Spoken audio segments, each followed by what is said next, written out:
조갑제TV 시청자 여러분 안녕하십니까? 석동현 변호사입니다. 지난주에 좀 주목을 끄는 법원 판결이 한 가지 있었습니다.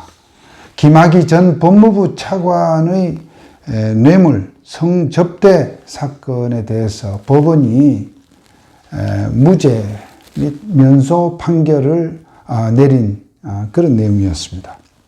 김학의 전 법무부 차관은 2013년 3월 달에 그 당시 박근혜 정부가 이제 출범하면서 초대 법무부 차관, 법무부 장관은 황교안 장관이었고요.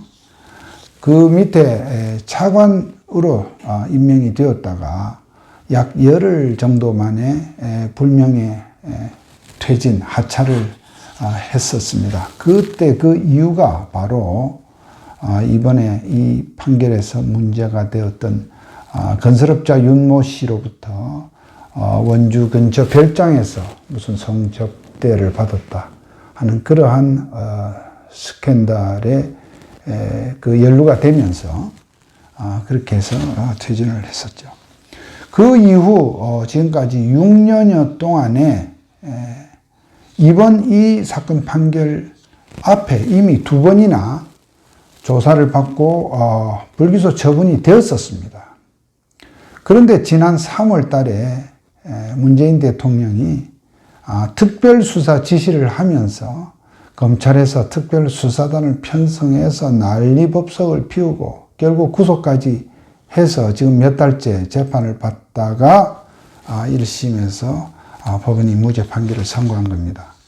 기억하실지 모르겠습니다만 지난 3월 달에 문재인 대통령은 어디 동남아 순방을 다녀와서는 다음날 이 소위 장학선이라고 언론에서 그렇게 좀 코믹하게 표현도 했습니다만 그 장자연 씨, 고 장자연 씨 사건, 그리고 김학의 전 차관 사건의 학, 또 버닝썬 사건의 선, 이렇게 해서 장학선이라고 통칭된 3가지의 사건에 대해서 검찰과 경찰에 조직의 명운을 걸고 엄밀하게 수사하라, 이러한 특별 지시를 내렸습니다.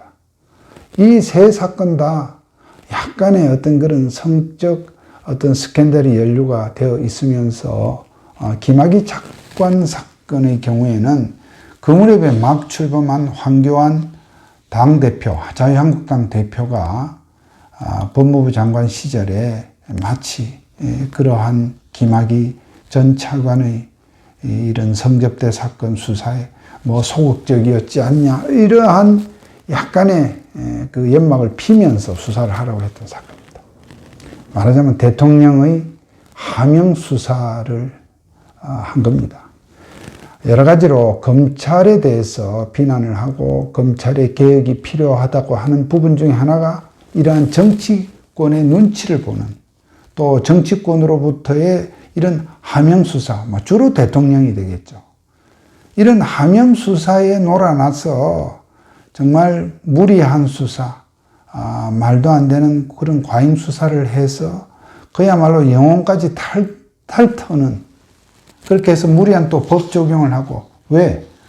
대통령이 하명을 한 그것만 해도 어마어마한 수사의 압력인데, 특히 이 김학의 전 차관 사건은 조직의 명운을 걸라고 했으니 이 검찰로서는 얼마나 참 부담이 되었겠습니까? 과연 검찰에서는 당시 지방의 어느 검사장을 수사에 비교적 일가견이 있다고 알려진 그런 검사장을 서울로 불러들여서 팀장을 맡기고 특별수사단을 차려서 난리 법석을 떨었습니다. 이미 2차례나 조사했던, 그렇게 해서 불기소를 검찰에서 해놓고도 자가당착적인 수사를 또 그렇게 요란하게 해서 결국 8개의 혐의로 기소를 했습니다.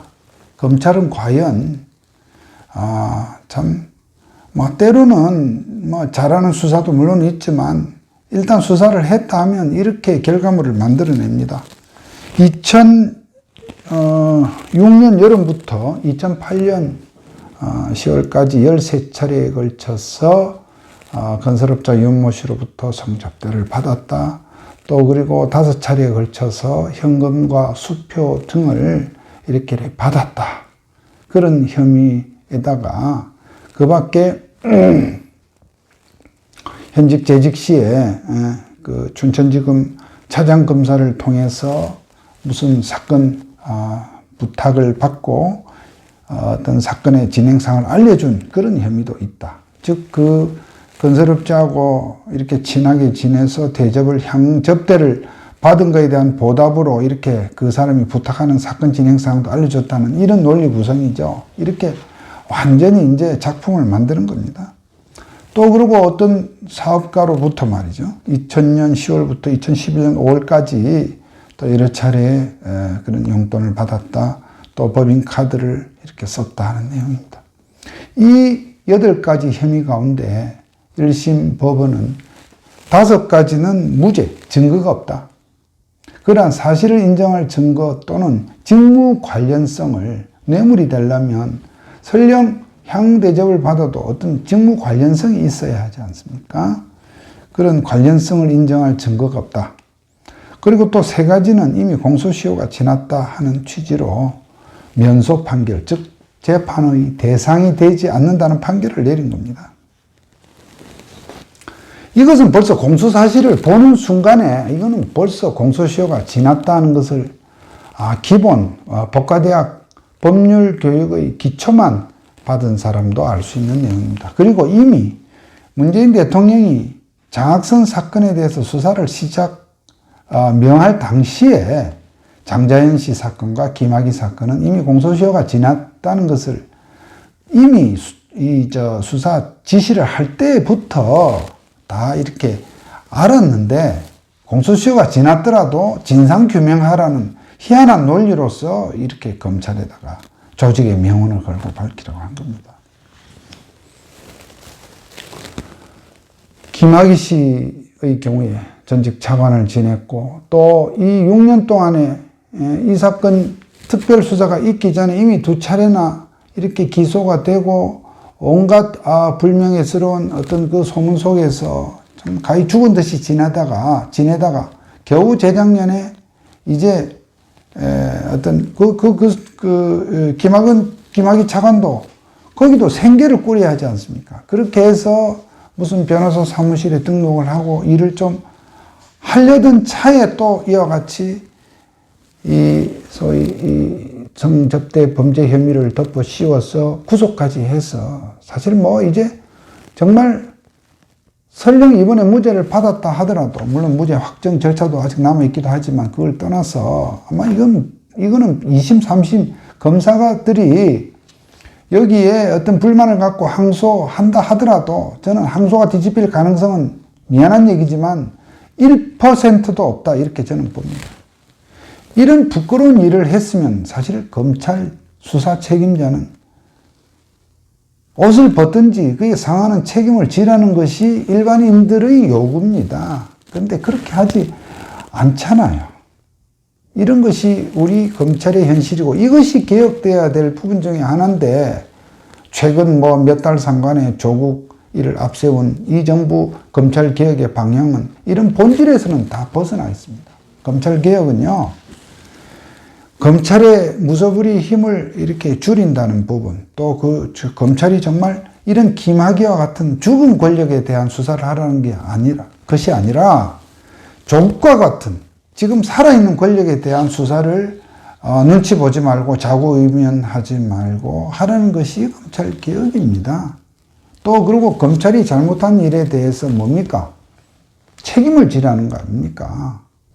검찰이 잘못하고도 책임을 안 진다는 것 때문에 공수처를 만들겠다고 한다면 지금 공수처를 안 만들더라도 이런 김학의 사건 수사와 같은 이런 무리한 수사를 해서 구속까지 한 수사 관계자에 대해서 어떤 형태로든지 저는 징계의 책임을 물어야 한다.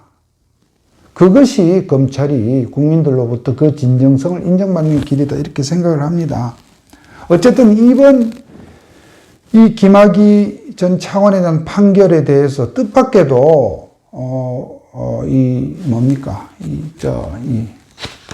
인터넷에서 이 문파들의 반응이 의외로 조용합니다. 제가 모르는 탓인지 몰라도 조용합니다. 이 이유는 이 무죄 판결을 내린 사람이 우리법 연구회 또 인권법 연구회 소위 좌파 이념 성향이 강한 법원 판사들의 모임이죠. 그 판사 지금 이번 이 사건의 재판장 무죄를 내린 재판장도 그 연구회 출신이라는 점 때문일까요? 문파들이 별로 저항이 없어요. 근데 아마 저는 그보다도 이 사건을 지난 6년 동안 세 번째로 그리고 수사가 출발될 당시부터 대통령이 조직의 명운을 걸라 했지만 이미 공소시효가 한참 지난 일을 다시 끄집어내서 왜 황교안 대표를 혹시 잡을 거리가 있나?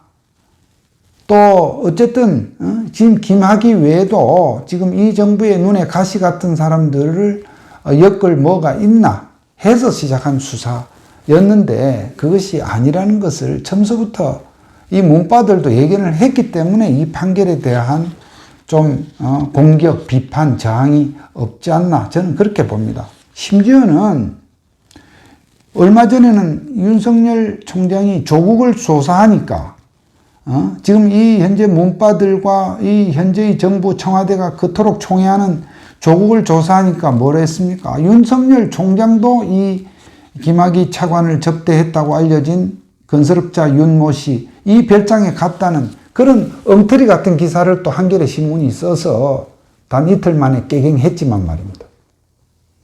윤석열 검찰이 그때 한겨레 이 보도한 기자들을 고소한 내용 어떻게 됐는지 참 제가 그것도 지금 갑자기 궁금해집니다.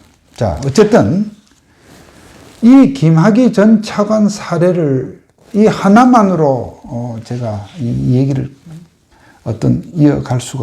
이어가자는 것이 아니라 이와 연결해서 문재인 대통령이 작년 3월에 그때도 또 무슨 외국 순방 중에 지시를 했을 겁니다. 무슨 비상계엄 문건, 여당의 모 의원이 희한한 그런 가상 시나리오 문건을 촛불 그 당시 사태 당시에 탄핵 전에 촛불 사태 당시에 군에서 가상 시나리오로 만들었던 그런 계엄 그런 문건을 가지고 마치 박근혜 정부가 비상계엄을 막 획책한 것처럼 그렇게 이렇게 막 상상력을 동원해서 말도 안 되는 그런 음모를 일으켰고 이에 대해서 문재인 대통령이 세월호 사고 당시에 기무사가 현장에서 본연의 기무활동한 것 그거를 또 기무사 세월호 사찰건이라고 묻고 또 이 촛불 사태 당시에 기무사에서 계엄 관련 문건이 나왔다는 이유로 계엄을 획책했다. 즉 뭔가 이 촛불 세력을 탄압 내지 짓밟기 위해서 비상계엄을 시도했다는 이 두 가지를 가지고 특별조사를 지시했죠. 아시는 바와 같이 그 기무사의 그 계엄 문건 조사도 결국 흐지부지 되었고 기무사 세월호 사찰은 또 이러한 하명 수사에 순응하는 참 왜 그런지 모르겠습니다. 군 검찰단도 그렇고 또 지금 일반 우리 검찰도 그렇고 이런 하명 수사가 나오면 그냥 어떻게든지 여기에 다 맞추려고 합니다. 그래서 지금 군 기무사 당시 간부들 현재 장성 두 사람이 군 검찰부에서 구속이 되었었죠. 작년에. 그 재판 결과는 지금도 알려지지 않고 있습니다. 그리고 작년 가을 이맘때 이제 이재수 사령관의 일주기가 이제 한 열흘 후면 일주기입니다. 새삼스럽게 갑자기 참 이재수 사령관이 생각이 납니다만 그 기무사 계엄 세월호 사찰건을 가지고 이재수 사령관과 그 당시 참모장이었던 장성 두 사람을 구속하려다가 저희들이 변호를 하고 해서 구속은 막았습니다만은 결국 이재수 사령관이 몸을 던지는 일도 있었고요. 또 최근에 뭡니까? 세월호 특별수사단이 발족된 거 여러분 기억하시죠? 바로 지난달입니다. 이 세월호 특별수사단이 또 뭡니까? 또 대통령이 또 특별 지시한 것은 아닙니다만 거의 진배가 없습니다. 이 정부에서 그렇게 세월호 사고가 이미 5년, 6년이 지금 다 돼가는 지금도 계속해서 세월호 특별조사위원회를 운영하는 것 자체가 대통령의 뜻이라고 봐야 되겠죠. 이 세월호 특조위가 나라 돈 세금을 그렇게 수백억을 축을 내면서 그래도 밥값은 어떻게든지 해야 된다는 그 생각으로 희한한 간호를 또 끄집어냈어요. 세월호 침몰 당일 인양한 구조 그 과정에서 인양한 그 학생을 병원으로 후송하는 과정에서 헬기로 할 수 있었는데 배로 옮겨서 그 학생이 사망에 이르렀다. 그 헬기를 타고 왔던 당시 현장 관계자들에 대해서 마치 아니 학생을 막 구조해서 병원으로 헬기로 후송할 수 있는 상황인지 아닌지 그런 거에 대한 그거 없이 그리고 그 학생 상황이 어떠했는지 이런 부분을 다 막론하고 마치 이 관리들이 그런 인명의 어떤 그 구조보다 자기들이 그 헬기를 타고 간 그 문제를 하나의 의혹으로 끄집어내서 특별수사단을 만들었습니다. 이 특별수사단 단장으로 임명된 사람들도 검찰에서 최정예 수사 경험자입니다. 이 세월호 특별수사단에서도 또 김학의 차관같이 누군가 책임자를 희생양을 또 만들어낼지도 모를 일입니다. 그렇게 해서 또 재판에 회부하면 또 무죄가 날 것이고요. 이 과정에서 희생되는 그 당시 관리자였다가 희생되는 그런 사람들의 그 인권, 그 명예는 어디로 가며 왜 이렇게 과거의 일을 가지고 대통령은 또는 이 정부는 이렇게 특별수사를 좋아하는지 이런 하명수사의 이런 초라한 결말, 부끄러운 결말에 대해서 정말 부끄러워해야 될 사람들은 이 대통령과 또 이것을 이렇게 대통령으로 하여금 이런 특별수사 지휘를 하게 만든 그 관계 참모들 또 여기에 또 부하 내동해서 움직이는 무슨 각종 위원회 사람들 또 더 중요한 것은 소신과 줏대를 가지고 원칙에 따라서 봐야 될 이 검찰이 하명수사에 거기에 놀아나는 이러한 부조리들 이러한 부분들에 대해서 정말 안타까움을 금할 수가 없습니다. 김학의 전 차관에 대한 무죄 선고를 보면서 이러한 대통령의 하명수사, 정치권의 하명수사가 주는 이 부작용, 이 문제점에 대해서 정말 깊이 있는 반성과 또 재발 방지 대책이 나와야 되겠다. 이것이 진정한 검찰 개혁이고 또 국민의 권익을 지키는 그런 국민의 권익을 침해하는 잘못된 처사라고 하는 점에 대해서 관계된 사람들의 정말 뼈를 깎는 반성이 있어야 할 것이다. 그렇게 생각을 합니다. 여기까지 하겠습니다. 감사합니다.